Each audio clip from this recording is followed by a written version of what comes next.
The two Britons killed in a suicide bomb and gun attack on a restaurant in Kabul have been named. Del Singh, an aid worker who was to have been a Labour candidate in the European elections, and Simon Chase, a security consultant from Belfast, were in a Lebanese restaurant in the Afghan capital when a suicide bomber detonated his explosives, allowing Taliban gunmen to break through security barriers and open fire on the diners. Cordelia Lynch reports. Targeted as they enjoyed dinner in Kabul, 21 people killed at a restaurant foreigners saw as a home from home. 3 of the attackers, one with a suicide vest, detonated the explosive in front of the gate of the restaurant, and the 2 attackers were managed to get inside.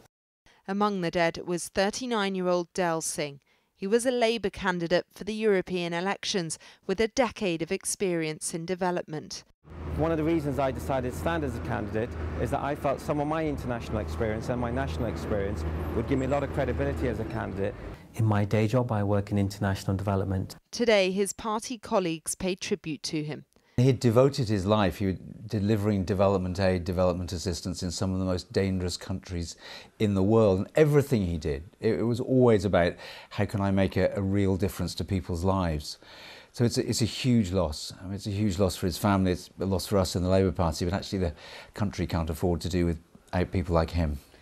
Chris Doyle is a Middle East expert and close friend of Del Singh. The fact that the Taliban, it seems, have been able to penetrate once again into the heart of Kabul, into a secure area, shows that there's nowhere really safe in the country anymore. It comes a month after David Cameron said British troops could be proud of a mission accomplished. But since then, the head of the British Army has warned the Taliban could retake lost territory. This was a stark illustration of the threat, striking at the heart of Kabul's fortified diplomatic quarter close to the British Embassy. Simon Chase, a security contractor living in Northern Ireland, was also killed. Obviously, Simon will be very well, has been very well thought of, and he will be extremely missed by all his work friends that had worked with him in the Corner Bar and Sweet nightclub. A larger-than-life character, and it's a huge loss. The Taliban have claimed responsibility for the attack, and the timing is critical.